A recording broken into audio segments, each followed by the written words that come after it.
দর্শক, সালাম নিবেন, শুভেচ্ছা নিবেন। আপনাদেরকে হাজির করতে যাচ্ছি বাংলাদেশ জামাত ইসলামী খুলনা বার শাখার সভাপতি ও বিশিষ্ট আইনজীবী অ্যাডভোকেট মনিরুল ইসলাম পান্না ভাইয়ের কাছে। আমরা ওনার কাছে জানতে চাইব, আপনারা জানেন গতকাল আমরা রাস্তায় নেমেছিলাম এবং প্রান্তিক থেকে উচ্চবিত্ত সব মানুষের কাছে গিয়েছি, তাদের অভিমত নিয়েছি। সবার অভিমতটা হচ্ছে এমন যে শেখ হাসিনা গণহত্যা চালিয়েছে এবং এইটার আদেশ নির্দেশ সেই দিয়েছে, এটাতে কারোর মধ্যে কোনো সন্দেহ নেই। তো এইটার সাজা শাস্তি কি হতে পারে বা আইনগতভাবে উনি কিভাবে মোকাবেলা করবেন তার বিস্তারিত জানার জন্য ওনার কাছে আমরা এসেছি। আপনাদেরকে নিয়ে যাচ্ছি ওনার কাছে, আমাদের সাথে থাকুন। ভাই, দর্শকদের উদ্দেশ্যে এই ব্যাপারে আপনি বিস্তারিত কিছু বলবেন যে হাসিনা যে গণহত্যা চালিয়েছে এটা মানুষের মধ্যে কোনো ডাউট নেই। তো এটার কি হতে পারে, আইনগতভাবে কোন দিকে যেতে পারে বা আইনগত কি জটিলতা তৈরি হতে পারে, কি সাজা হতে পারে, বিস্তারিত একটু বলবেন দর্শকদের উদ্দেশ্যে। ধন্যবাদ আপনাকে।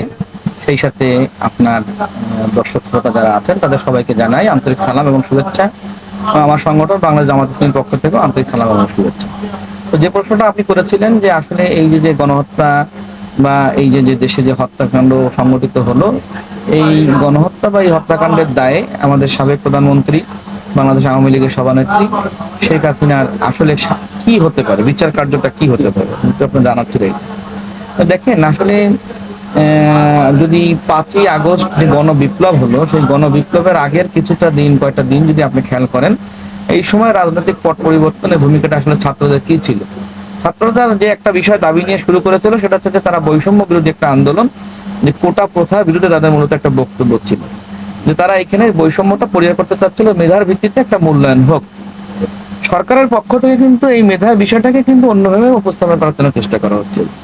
তারা যেটা বোঝাতে চাচ্ছিল সেটা হচ্ছে যে যারা কোটার মাধ্যমে আসে তারাও মেধার ভিত্তিতে আসে, কিন্তু আসলে এখানে একটা শুভঙ্করের ফাঁকি ছিল। আমরা দেখেছি যে কয়েকটা জায়গায় এমনকি যে রেলের কোটা প্রায় 80-র উপরে, 80-82% সম্ভবত মনে হয় শুধুমাত্র কোটার ভিত্তিতেই সেখানে নিয়োগ প্রাপ্ত হয়। তো বাংলাদেশ একটা সংখ্যাগরিষ্ঠ দেশ, অনেক মানুষ এখানে বসবাস করে এবং আমরা আশেপাশে সার্কভুক্ত যে দেশগুলো আছে সেই দেশগুলোর ভিতরে একটা অন্যতম একটা উন্নয়নমূলক রাষ্ট্র।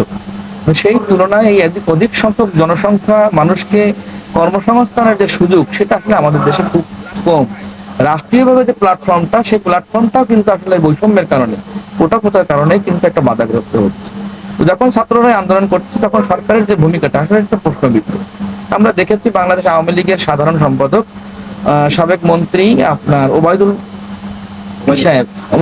ইসলাম সাহেব, যিনি যে বক্তব্যটা দিয়েছিলেন যে ছাত্রদেরকে দমন করার জন্য ছাত্রলীগই যথেষ্ট, আসলে এটা তো একটা সন্ত্রাসীমূলক একটা বক্তব্য ছিল এবং তার প্রতিবাদ স্বরূপ, প্রতিফলন স্বরূপ আপনারা দেখেছেন যে ক্যাম্পাসগুলোতে কিভাবে আসলে ছাত্রলীগকে সাধারণ ছাত্ররা প্রতিহত করেছে। আসলে একটা সরকারের পক্ষ থেকে দায়িত্বশীল পর্যায়ের জায়গা থেকে এইভাবে সংঘাতে জড়িয়ে দেয়া, এটা আপনি কোনো বিচ্ছিন্ন ঘটনা বললে হবে না, বরঞ্চ একটা দলের পক্ষ থেকে, দলের নীতি নির্ধারণী বডির পক্ষ থেকে গৃহীত যে সিদ্ধান্ত, সেই সিদ্ধান্তের বক্তব্যের উপস্থাপক ছিলেন ওবায়দুল কাদের মাহমুদ। তো কাজেই ওবায়দুল কাদের সাহেবের যে বক্তব্য, এটা ওবায়দুল কাদের সাহেবের নিজের বক্তব্য বললে হবে না, তিনি তার দলের পক্ষ থেকে তিনি কথাটা বলেছেন এবং অবশ্যই এই বক্তব্যটা তার যিনি সভাপতি, আমাদের আওয়ামী লীগের সভানেত্রী শেখ হাসিনা, তার নির্দেশেই তিনি এই কাজটা করেছেন। এবং তারপরেই কিন্তু দেখেছেন দেশে দেশে সংঘাতের যে সূচনা, এই যে রংপুরে যে আবু সাইদ হত্যা হয়ে গেল প্রকাশ্য দিবালোকে পুলিশের গুলিতে, যেটা সবার চোখের সামনে, সেই ঘটনার কারণে আজকে দেখেন সেই আবু সাইদকে গুলি করা সেই পুলিশ অফিসার, তাকে সাসপেন্ড করা হয়েছে। ওখানকার যিনি পুলিশের দায়িত্বপ্রাপ্ত ব্যক্তি ছিলেন তাদেরকে ওখান থেকে অপসারণ করা হয়েছে। অথচ কিন্তু ওই সময় আমরা কি দেখেছি, সরকারের পক্ষ থেকে কখনো বলা হয়েছে যে ওই আবু সাইদকে পুলিশ গুলি করে নাই, আবার কখনো বলছেন যে পুলিশ গুলি করছে সেই পুলিশ অন্য দলের অনুসারী, আবার কখনো বলছেন যে আবু সাইদ গুলি খেয়েছেন সে অন্য দলের অনুসারী। আসলে বিষয়টাকে আইনগতভাবে প্রতিহত করা বা একজন দায়িত্ব কর্তব্যপরায়ণ ব্যক্তি হিসেবে যেভাবে তাদেরকে নিয়ন্ত্রণ করা, সেটা না করে বরং কি করা হয়েছে, একদিকে দলীয় কর্মী বাহিনী, ক্যাডার বাহিনী দিয়ে যেরকম ছাত্রদের উপরে লেলিয়ে দেওয়া হয়েছে, আবার আরেকদিকে জনগণের অর্থায়নে যাদের বেতন হয় সেই সকল আইন শৃঙ্খলা রক্ষাকারী বাহিনীকে দলীয় বাহিনী হিসেবেও ব্যবহার করা হয়েছে। ফলে এই উভয় ব্যবহারের কারণে সরকারের যে অস্ত্রের ভান্ডার, আমরা দেখেছি যে সাবেক তথ্যমন্ত্রী আমাদের উনি যে বক্তব্যটা বলেছেন যে যদি আমাদের হাতে যে পরিমাণ গোলা বারুদ আছে তা যদি প্রত্যেক দিন ব্যবহার করা হয়, প্রতি মিনিটে সেকেন্ডে ঘন্টায় ব্যবহার করা হয়, তাও 5 বছর এই গোলা বারুদ শেষ হবে না। তার মানে একটা সাধারণ জনতার বিরুদ্ধে একটা স্বৈর শাসকের একটা অবস্থান, যে কোনো মূল্যে হোক, হত্যা খুনের মধ্যে দিয়ে হোক, টিকে থাকতে হবে। তো এই যে হত্যা খুনের মধ্যে দিয়ে টিকে থাকার যে মেন্টালিটি এবং তাদের নেতৃবৃন্দের যে বক্তব্যের বহিঃপ্রকাশ, এটা সুস্পষ্ট যে একটা সমষ্টিগত সিদ্ধান্তের ফল এবং দলীয় সিদ্ধান্তের ফল। এবং আমরা সর্বশেষ এটাও দেখেছি যে 14 দলের গণভবনে যে মিটিং হয়েছিল, সেই 14 দলের পক্ষ থেকে ওখানে যে গৃহীত সিদ্ধান্ত, সেই সিদ্ধান্তের ফল। ফলে এই সিদ্ধান্তটা একটা সিদ্ধান্ত নিয়ে তারপরে কর্মসূচি বাস্তবায়ন করা, তার মানে জনগণের বুকে, ছাত্র জনতার বুকে যে গুলি চালানো হয়েছে, এটা কোনো নিছক বিচ্ছিন্ন কোনো ঘটনা না, এটা সুপরিকল্পিত এবং ঠান্ডা মাথায় দলীয় বাহিনী এবং পুলিশ বাহিনীকে দিয়ে জনগণের উপর গুলি চালানো হয়েছে। এখন বাংলাদেশের পেনাল কোড কি বলে? যেহেতু একটা হত্যাকাণ্ড সংঘটিত হয়েছে, এই হত্যাকাণ্ডের যিনি মদতদাতা, এই হত্যাকাণ্ডের যিনি অর্থের যোগানদাতা, এই হত্যাকাণ্ডের যিনি নির্দেশদাতা, এই হত্যাকাণ্ড যিনি সংগঠিত করেছেন, সকলেই সমান অপরাধে অপরাধী। ফলে এই কথা বলার সুযোগ নেই যে আমি সশরীরে যদি কোনো হত্যার সাথে জড়িত না থেকে থাকি তাহলে আমার মুক্তির কোনো সুব্যবস্থা আছে কিনা, প্রশ্নই আসে না। বরং সেটা সুস্পষ্ট যে আওয়ামী লীগের সভানেত্রী, সাবেক প্রধানমন্ত্রী শেখ হাসিনার নির্দেশে তার দলীয় বাহিনী, আওয়ামী লীগের নেতৃত্বে গঠিত যে 14 দল, সেই 14 দলের আলোচনার ভিত্তিতে গৃহীত যে সিদ্ধান্ত, সেই সিদ্ধান্তের ভিত্তিতে দলীয় ক্যাডার বাহিনী এবং রাষ্ট্রীয় প্রশাসন যন্ত্র, পুলিশ বাহিনীর মাধ্যমেই এই সাধারণ ছাত্র জনতার বুকে গুলি চালানো হয়েছে। এবং অসংখ্য মানুষ যে নিহত হয়েছে, তাদের রক্ত ঝরেছে, তারা প্রাণ হয়েছে, কারো কোনো মায়ের বুক খালি হয়েছে, কোনো স্ত্রীর স্বামী না থাকার বিধবা হয়েছে, কোনো সন্তান তার পিতাকে হারিয়েছে, কোনো ভাই তার বোনকে হারিয়েছে, কোনো বোন তার কোনো ভাইকে হারিয়েছে। এবং ধর্ম বর্ণ নির্বিশেষে সকল পেশার, সকল ধর্মের মানুষ এই হত্যাকাণ্ডের শিকার। অবশ্যই এর জন্য তার আইনের মুখোমুখি হতে হবে। এবং সারা দেশে যে মামলাগুলো হয়েছে, সেই মামলাগুলোতে তিনি সরাসরি প্রত্যক্ষভাবে কোনো হত্যাকাণ্ডে সংশ্লিষ্ট না থাকলেও এই নির্দেশদাতা, হুকুমদাতা, মদতদাতা এবং সিদ্ধান্তদাতা হিসেবে তার সর্বোচ্চ শাস্তি হবে। সেই হিসেবে পেনাল কোডের সর্বোচ্চ শাস্তি হচ্ছে মৃত্যুদণ্ড।